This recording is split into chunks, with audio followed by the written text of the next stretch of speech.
তো বন্ধুরা, আপনাদের মাঝে হাজির হইলাম নতুন একটা ব্লগ ভিডিও নিয়ে।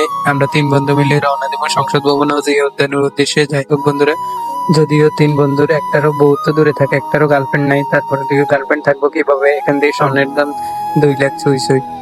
তিনজনে মিলে একটা রিক্সা ঠিক করলাম। রিক্সাওয়ালা মামা প্রথম দিয়ে ভাড়া চাইলো আমার কাছে 80 টাকা, তারপরে দিয়ে আমরা মানাজুলে এখান থেকে 60 টাকা ভাড়া করলাম। যাই হোক, আমার এখান থেকে কলা শুকিয়ে গেল। শুকিয়ে যাওয়ার পরে আমি একটু পানি খেয়ে নিলাম। বিমানের গতিতে মামা রওনা দিল সংসদ ভবনের উদ্দেশ্যে। রাতের বেলা সবচেয়ে বেশি সুন্দর লাগে ঢাকা শহরের যে ভিউটা, ওই ভিউটা সবচেয়ে ভালো লাগে। যাই হোক, বলতে বলতে আমরা সংসদ ভবনের কাছাকাছি পৌঁছে গেলাম।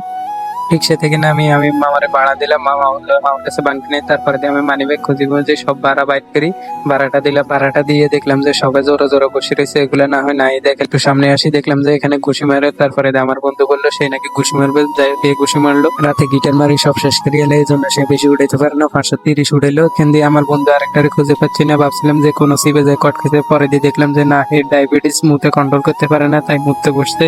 যাই হোক বন্ধুরা, আমরা তাকে শান্তি মতো মুক্তি দিই। মুতার পরে দিয়ে আমরা আবার রওনা দিলাম জিয়া উদ্যানের উদ্দেশ্যে। 20 টাকা দিয়ে একটা রিক্সা ঠিক করলাম। রিক্সা ঠিক করে আমরা জিয়া উদ্যানে চলে আসলাম। হোক, মামা আমাদেরকে মোড়ে নামাই দিল, বললো যে আমরা সামনে যাইতে পারবো না, তোমরা হাঁটি যাও। পরে হাঁটি আমরা রাস্তা পার হয়ে আসলাম জিয়া উদ্যানের ব্রিজের মধ্যে। ব্রিজের মধ্যে একটু হাঁটাহাঁটি করলাম। এখানে ভিউটা অসাধারণ, সৌন্দর্য অসাধারণ ভালো। পরে দিয়ে আমার বন্ধুরা আমার পিছনে তাকে দেখলো যে আমি ভিডিও করি, তাই এরা হাই দিল। হাই দিয়ে তারপরে আবার হাঁটা শুরু করলো।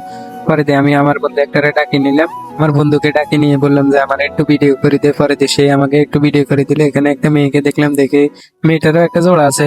হতভাগা সিঙ্গেল থাকলে আমি আর আমার বন্ধু তিনটাই আছি, এমন সময় আমি আরেকটা মেয়ের সাথে ধাক্কা খেলাম। ধাক্কা খাওয়ার পরে দিয়ে আমি অনেক লজ্জা পেলাম। লজ্জা পেয়ে জোরে হাঁটি সামনের দিকে গেলাম। সামনের দিকে গিয়ে পরে একটু ঘুরেফেরা করলাম। ঘুরেফেরা করার পরে দিয়ে আমার বন্ধুরা বললো নাকি চানাচুর খাইবো। পরে আমরা চানাচুর আলারে বললাম যে মামা আমাদের 3টা চানাচুর দেন। পরে 3টা চানাচুর বানাইতে দিল।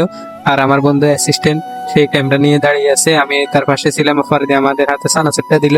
চানাচুরটা খাওয়ার সময় দেখলাম আমার বন্ধু হাসে, বলতেছে যে গার্লফ্রেন্ড কপালে থাকবে না, থাকে মেয়েদেরকে তো চোখ দিয়ে দেখতে পারি। যাই হোক, আমরা চানাচুর খাচ্ছি, অনেক ভালো হচ্ছে চানাচুরটা। আমার বন্ধুর কল আসছিল, তার স্যারে নাকি কল দিয়েছিল যাওয়ার জন্য, তাই বেশি ঘুরেফেরা করতে পারিনি। চলে আসলাম আবার রিটার্ন আমাদের বাসার উদ্দেশ্যে। যাই হোক বন্ধুরা, ভালো থাকেন, সুস্থ থাকেন, আল্লাহ হাফেজ।